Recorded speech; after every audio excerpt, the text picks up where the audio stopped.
Corporate பன்றிகளுக்கும் manager புடுங்கிகளுக்கும் team leader நாய்களுக்கும் எம்ப்ளாயி ஆகிய எருமைகளுக்கும் இன்க்ளூடிங் மீ இந்த வீடியோ சமர்ப்பணம். ரொம்ப ஹார்ஷாக வேர்ட்ஸ் யூஸ் பண்ண வேணாம் தான் நினச்சேன். எனக்கு தெரிஞ்சு இதுவே ரொம்ப பொலைட்டான வேர்டுன்னு நினைக்கிறேன். பிகாஸ் ஆனா செபஸ்டின் அப்படின்ற அந்த பொண்ணோட இறப்பை பற்றி நம்ம எல்லாமே கேள்விப்பட்டிருப்போம். தேவையில்லாமல் ஒரு உயிர் போயிடுச்சு அப்படின்றத விட நம்மளை மாதிரியே ஒர்க் பண்ணுற ஒரு பொண்ணோட உயிர் போயிடுச்சு, நம்மள ஒருத்தவங்க இறந்துட்டாங்க அப்படின்ற மாதிரி தான் ஒரு ஃபீல் ஆகுது. பிகாஸ் நம்ம எல்லாருமே டே அண்ட் நைட் ஒர்க் பண்ணுறோம். வாட் எவர் நம்ம அவ்வளோ ஹார்ட் ஒர்க் பண்ணுறோம். பர்சனல் கால்ஸ் வந்தாலும் எடுக்கிறதில்ல.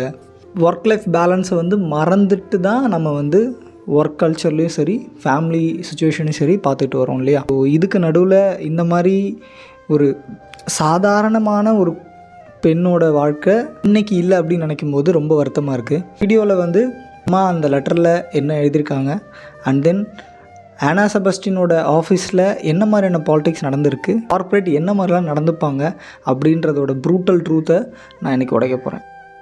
ஹே readers, it's Yuvanesh, welcome to narcotic radar.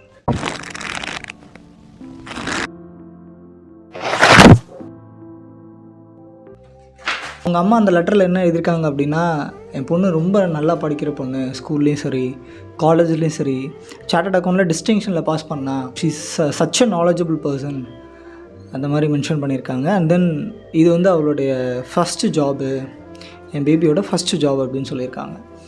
So first ஜாப்லேயே சேர்ந்த ஒரு 4 மாதத்துலேயே ஹார்ட் அட்டாக் வர்ற அளவுக்கு ஒர்க் ஸ்ட்ரெஸ் கொடுத்துருக்காங்க அப்படின்னா it's not a joke. Because sleeplessness இருக்குது அந்த பொண்ணுக்கு. டாக்டர் சொன்னது ஸ்லீப்லெஸ்னஸ், அந்த பொண்ணுக்கு சரியான தூக்கம் இல்லை, சாப்பாடு இல்லை. தூக்கம் இல்லாமல் சாப்பாடு இல்லாமல் ஒரு டாஸ்க்கை முடிக்கணுமா, இல்லை தூங்க விடாமல் ஒருத்தங்களை முடிக்க வைக்கிறாங்களா, இதுதான் கேள்வி. இந்த ஆனா செபஸ்டினோட ஏஜ் பார்த்திங்கன்னா 26 தான் ஆகுது. இவ்வளோ சின்ன வயசு. நம்ம எல்லாருமே லைஃப்பில் ஸ்டெப்பின் அப்படின்ற வைக்கிற ஒரு பாட்டில் இருக்கிறது தான் 26 அப்படின்ற ஏஜ். ஸோ இந்த ஏஜில் ஒரு லாஸ் அப்படின்றது அக்செப்ட் பண்ணிக்க முடியாத ஒன்று. ஒர்க்கில் சேர்ந்ததுலேருந்து அவ்வளோ டெடிக்கேட்டடாக இருந்திருக்காங்க அந்த பொண்ணு. கொடுத்த டாஸ்க் எல்லாமே முடிச்சிடுறாங்க. டே அண்ட் நைட் ஷிஃப்ட் பார்க்குறாங்க. லீவே இல்லை. சாட்டர்டே நைட்ஸு சண்டே நைட்ஸு லீவே கிடையாது. Continuous working without sleeping, without taking any rest. So இந்த மாதிரி இருக்கும்போது ஆப்வியஸாக நம்ம எல்லாருக்குமே ஒர்க் ஸ்ட்ரெஸ் வரும், ஆன்சைட்டி வரும், ஹெட்டாக், அந்த மாதிரி நிறைய ப்ராப்ளம் வரும். ஃபிசிக்கலாக உங்களோட உடம்பு உங்கள் சொல் பேச்சை கேட்காது, அந்த மாதிரி இருக்கும் இல்லையா. ஸோ இதெல்லாமே ஆல் டுகெதராக உங்கள் கான்வெகேஷன் போயிருக்காங்க. ஸோ அப்போது அந்த 2 days அந்த கான்வெகேஷனில் கூட அவங்களால நிம்மதியாக இருக்க முடியல அப்படின்னு அவங்க அம்மா ஷேர் பண்ணுறாங்க. கான்வெகேஷனில் எல்லாருமே என்ஜாய் பண்ணிகிட்ருக்க வேணும், ஆனால் என் பொண்ணு அங்கே உட்காந்துட்டு ஒர்க் ஃப்ரம் ஹோம் பார்த்துக்கிட்டு இருந்தா, ஸோ அவள் நிம்மதியாகவே இல்லைங்க அப்படின்னு மென்ஷன் பண்ணுறாங்க. ஒரு ஜாப் ஒரு பொண்ணோட லைஃப்குள்ளே வந்ததுக்கப்புறமும் கூட அவளோட பர்சனல் லைஃப்பை மறந்துட்டு அந்த ஜாப்காக தன்னை 100% டெடிகேட் பண்ணியிருக்கா. 1000% சொன்னாலும் தகும். பிகாஸ் கான்வெகேஷன்றது ஒரு பெரிய ஒரு அச்சீவ்மெண்ட் மாதிரி. நான் படித்து முடிச்சிட்டேன் அப்படின்னு அவங்க அப்பா அம்மா கூட போய் நிற்கிறது அவ்வளோ பெரிய அச்சீவ்மெண்ட். பட் அந்த டைமில் கூட நான் ஒர்க் ஃப்ரம் ஹோம் பார்த்துக்கிட்டு இருக்கேன், எனக்கு விடலை அப்படின்னு சொல்கிறது காண்ட் அக்செப்டபுள். இதுக்கு லீவ் கொடுக்காமல ஒர்க் ஃப்ரம் ஹோம் இன்ஸ்ட்ரக்ட் பண்ண மேனேஜருக்கு கையில் கிடச்சானா செருப்பால் கூட அடிக்கலாம் அவனை. இப்போ அந்த கம்பெனியில் என்ன நினச்சிட்டு இருப்பாங்க அப்படின்னா, ஓகே ஆனா செபஸ்டின்ற ஒரு எம்ப்ளாயி இல்லை, ரீப்ளேஸ்மெண்ட்டுக்கு ஒரு ஆள் பார்ப்பாங்க, அவ்வளோதான். இதுதான் இன்றைக்கி இருக்க ஹார்ட் ரியாலிட்டி. ஸோ நீங்கள் தான் உங்கள் கம்பெனியை தூக்கி பிடிக்கிறீங்க, நீங்கள் இல்லைனா உங்கள் கம்பெனி ஓடாதுன்னெலாம் ஒரு வெங்காயமும் கிடையாது. யார் இருந்தாலும் இல்லைனாலும் அந்த கம்பெனி ரன் ஆகிட்டு தான் இருக்கும். இதுதான் ட்ரூ. ஆனா செபஸ்டினோட இறப்பு நமக்கெல்லாம் என்ன சொல்ல வருதுன்னா, I can't take it anymore அப்படின்ற பாயிண்ட் வரப்போ you can quit are you can postpone, அவ்வளோதான். பிகாஸ் 24/7 நாம் ஒரு செர்டைன் கம்பெனிக்கு ஒர்க் பண்ணி கொடுக்கறதுக்கு நம்ம இங்கே கிடையாது. நீங்கள் போனதுக்கப்புறம் உங்கள் எம்ப்ளாயியோட உங்கள் ஐடி கார்டு பார்த்துருக்கீங்களா? உங்கள் ஐடி கார்டில் ஒரு நம்பர் இருக்கும்ல, அந்த நம்பராக கூட உங்கள் கம்பெனி உங்களை கன்சிடர் பண்ணாது, தெரியுமா? They don't even father who you are. நீ யாரை வேணால் இருந்துட்டு போய் டாஸ்க்கு முடிச்சியா இல்லையா, அதான் என் பாயிண்ட்டு, அவ்வளோதான். நீ உன் சாவுக்கு வரலன்னா நீ என்னை கேட்கக்கூடாது. நான் ஏன்ப்பா உன் சாவுக்கு வரணும்? 10 பேர் நான் உன் சாவுக்கு வந்தால் 10 பேரோட ப்ரொடக்டிவிட்டி போகும். 10 மணி நேரம் வேலை, 1 டேக்கான ப்ரொடக்டிவிட்டி என் கம்பெனியில் கம்மியாச்சு அப்படின்னா என் மேனேஜர் என்னை தான் கேள்வி கேட்பான். இதுதான் ரியாலிட்டி. உங்களுக்கு வலிச்சா you have to take rest. அவங்க சொல்கிறாங்கன்னு அமைதியாக இருக்க வேண்டிய தேவையில்லை. ஈவன் அது உங்கள் ஃபஸ்ட்டு ஜாபாக இருந்தாலும் சரி. ஏன்னா ஃபஸ்ட் ஜாப்ன்றது எல்லாருக்குமே dream job, we have to dedicated. But not 100%ன்னு சொல்ல வரல, பட் 120% கொடுக்காதீங்க. ஒர்க்கு ஜாப் முடிச்சிருங்க. உங்கள் டைம் தாண்டி ஒர்க் பண்ணாதீங்க. Why should you work? உங்கள் கம்பெனி தாண்டி உங்கள் சேலரி. இதில் ஒரு கமெண்ட் ஒன்று படித்தேன், ஒரு ரீல்ஸ் ஒன்று பார்த்தேன், அதில் ஒரு கமெண்ட் ஒன்று படித்தேன். ஷி கெட் சேல்ரி அப்படின்னு ஒருத்தன் போட்டிருக்கான். என்ன அறிவு இருக்குது அவனுக்கு?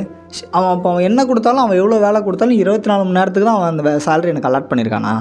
என்னடா மைண்ட் செட்டில் இருக்கீங்க நீங்களாம்? அண்ட் டெஃபினட்டாக சொல்கிறேன், இந்த வார்த்தையை சொல்கிறவன் கண்டிப்பாக மேனேஜராக தான் இருப்பான். இந்த மாதிரி டாக்ஸிக் மேனேஜர்ஸ் இருக்கிறதுனால மட்டும்தான் இந்த மாதிரி ஹார்ட் ஒர்க் எம்ப்ளாயீஸ் எல்லாமே சஃபர் பண்ணுறாங்க. ஆனா செபாஸ்டினோட இழப்பு வந்து தவிர்த்திருக்கக்கூடியது. சொசைட்டியாக நமக்கும் இதில் ஒரு பங்கு இருக்குது. ஆனா செபாஸ்டினோட ஆஃபீஸ் எர்னஸ்ட் அண்ட் யங்கில் என்ன மாதிரியான பர்சன்ஸ் அங்கே இருப்பாங்க, அண்ட் இந்த மாதிரியான பர்சன்ஸ் உங்கள் ஆஃபீஸில் இருந்தாங்கன்னா be careful to them. They protect there position. அதாவது அவன் இருக்க இடத்த தக்க வச்சுக்கிறதுக்காக எந்த எக்ஸ்ட்ரீமுக்கு வேணாலும் போவானுங்க. ஸோ இந்த மாதிரி பர்சன்ஸ் கண்டிப்பாக உங்கள் ஆஃபீஸில் இருந்தால் அவங்ககிட்டருந்து கொஞ்சம் தள்ளியே இருங்க. இன்னொருத்தன் தி கண்ட்ரோல் ரிசோர்ஸஸ். அதாவது கம்மியான ரிசோர்ஸஸ் வச்சுட்டு அதிகமான ப்ரொடக்டிவிட்டி கொடுக்கணும்னு நினைப்பான். Less resources with high productivity தான் வந்து நியூ நார்மாலிட்டியாக மாறிட்டு வருது. Because they choke on them. எப்படி சொல்ல, நீ வந்து பண்ணியே ஆகணும்னு சொல்ல, நீ பண்ணிட்டு தான் போகிற அப்படின்னு the order as because of the giving a சேலரிக்காக அவங்க வந்து உன்னை கொல்ற அளவுக்கு போயிட்டாங்க இல்லையா? இந்த மாதிரி ரிசோர்ஸஸை கையில் வச்சுக்கிட்டு ரிலீஸ் பண்ணாமல் லோ ரிசோர்ஸஸில் இருந்து ஹை ப்ரொடக்டிவிட்டி எதிர்பார்க்குற பர்சன் ப்ரொடெக்ஷனில் தான் மேக்ஸிமம் இருப்பாங்க. ஸோ அந்த மாதிரியான பர்சன்ஸ் கிட்டேருந்து கொஞ்சம் தள்ளியே இருங்க. To gain personal advantages and build influences. அதாவது அவனுக்கு ஆதாயம் இருந்தால் மட்டும்தான் ஒரு சில ப்ராஜெக்டை அவன் அப்ரூவ் பண்ணுவான். அவனுக்கு ஆதாயம் இல்லைன்னா எதையுமே பண்ண மாட்டான். அண்ட் அவன் பர்சனல் இன்ஃப்ளூயன்ஸை ஆஃபீஸில் யூஸ் பண்ணுவான். இந்த மாதிரியான பர்சன்ஸ் உங்கள் ஆஃபீஸில் இருந்தாங்கன்னா அவங்கள்ட்ட கொஞ்சம் தள்ளியே இருங்க. If you manage yourself properly you may survive. நீ உன்னை நல்லா பார்த்துக்கிட்டீங்கன்னா நீ நல்லா சர்வைவ் ஆகப்பா. It is not a place to grow, it is a place to survive. நீ எவ்வளோ நாள் இங்கே இருக்கிறன்னு நான் பார்க்குறேன் அப்படின்னு ஒவ்வொருத்தனை பற்றி நினைக்கிறதுக்கு பேர் தான் கார்ப்பரேட். நம்ம இன்னும் என்ன நினச்சிக்கிட்டு இருக்கோம், நம்ம எம்டி பர்ஃபெக்டாக இருக்கார், நம்மளால் வந்து அந்த வேலை பார்க்க முடியலையே அப்படின்னு. ஒரு கோட் ஒன்று கேள்விப்பட்டிருக்கீங்களா? Nobody is perfect and your empty is not exception. யாருமே இங்கே ஒழுங்கு இல்லை, அதில் எம்டியும் ஒருத்தன் தான். எம்டி தான் முழுமையாக ஒழுங்கினன் அப்படின்னு நினச்சிக்காதீங்க, ஓகேவா? He also do mistakes. அதை அக்செப்ட் பண்ணுங்கள். உங்களுக்கு பின்னாடி எவ்வளோ பேர் உங்களை கவுக்கிறதுக்கு பிளான் பண்ணுறாங்கன்னு உங்களுக்கு தெரியவே தெரியாது. இதுதான் ஆஃபீஸ் பாலிடிக்ஸ். ஸோ நீங்கள் எவ்வளோ ஒர்க் பண்ணாலும் சரி, எவ்வளோ டே நைட் ஷிஃப்ட் பார்த்தாலும் சரி, எவ்வளோ ஹானஸ்ட்டாக இருந்தாலும் சரி, உங்களுக்கு பின்னாடி உங்களை அழிக்கிறதுக்கு ஒரு சில பேர் ஒர்க் பண்ணிகிட்டே தான் இருப்பாங்க.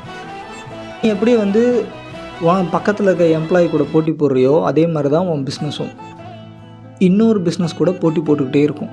Every thing is a competition here.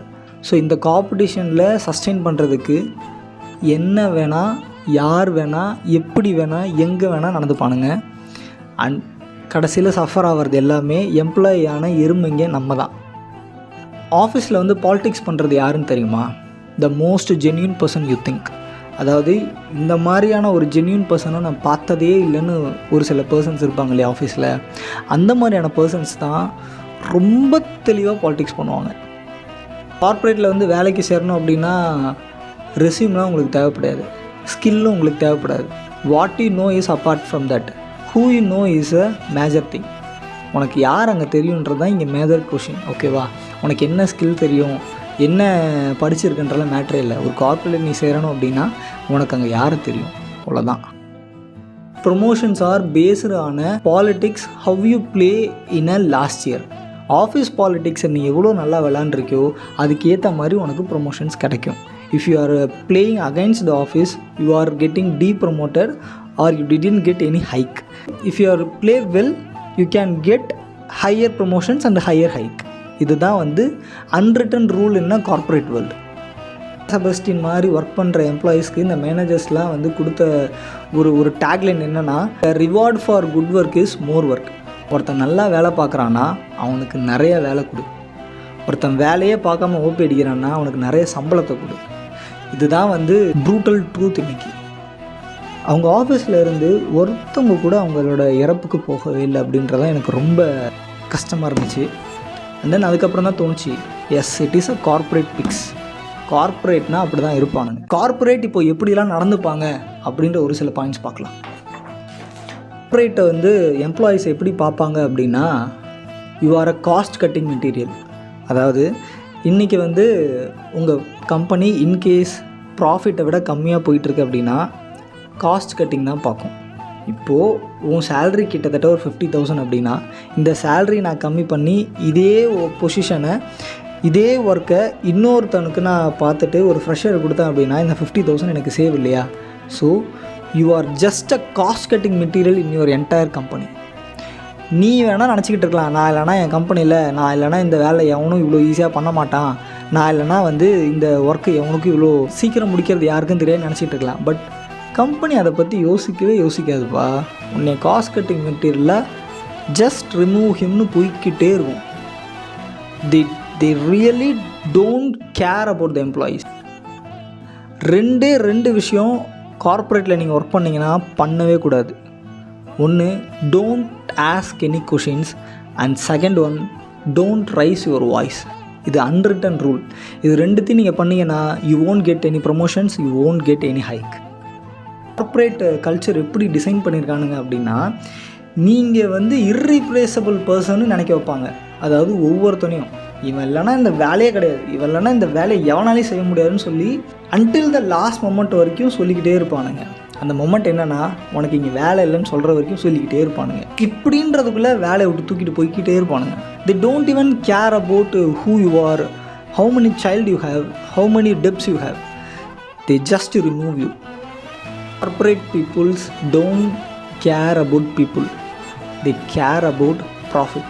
அப்படின்ற அந்த ஒரே ஒரு வார்த்தை மட்டும்தான் கார்ப்பரேட்டோட தாரக மந்திரம். இந்த மாதிரியான பர்சன்ஸ், இந்த மாதிரியான கம்பெனிஸில் நீங்கள் ஒர்க் பண்ணுறீங்க அப்படின்னா முடிஞ்ச அளவுக்கு வெளில வந்துடுங்க. அண்ட் உங்களுக்கு பாலிடிக்ஸ் பண்ண தெரியும்னா நீங்கள் சர்வை பண்ணலாம். ஸோ நம்ம எல்லாருமே பணத்துக்காக தான் வேலைக்கு போகிறோம் இல்லையா? ஸோ நமக்கு மாதம் ஆனால் கமிட்மெண்ட் இருக்குது, வீட்டு வேலை இருக்குது, இஎம்ஐஸ் இருக்குது, ஃபேமிலியை பார்த்துக்கணும், அப்பா அம்மாவை பார்த்துக்கணும். இந்த மாதிரி கமிட்மெண்ட்ஸோடு தான் வேலைக்கு போகிறோம். உங்கள் கம்பெனிக்கு லாயல்ட்டியாக இருக்காதீங்க. ஏன்னா கம்பெனி உங்களை லாயல் எம்ப்ளாயாக இது எப்பயுமே நினைக்காது. அப்படி சொன்னாலும் அது போய் தான். Don't trust the words what the corporate pig says. இந்த வீடியோவை மேக்ஸிமம் உங்களுக்கு தெரிஞ்ச கார்ப்பரேட் பன்றிகளுக்கும், மேனேஜர் புடுங்கிகளுக்கும், டீம் லீடர் நாய்களுக்கும், எம்ப்ளாயி எருமைகளுக்கும் இன்க்ளூடிங் மீ, இவங்களுக்கெல்லாம் ஷேர் பண்ணி மேக்ஸிமம் லாயல்ட்டியாக இருக்கிறத கம்மி பண்ணிக்க மச்சான் அப்படின்னு சொல்லுங்கள். அண்ட் தென் ஆனா செபாஸ்டியனோட இழப்பு நம்ம எல்லாருக்குமே ஒரு warning bell. Okay, so the nation have to wake up. Let's rice a voice against corporate all the time. இதே மாதிரியான இன்ட்ரெஸ்டிங் வீடியோஸ் பார்க்குறதுக்கு நார்கோட்டிக் ரேடரை சப்ஸ்கிரைப் பண்ணிவிடுங்க.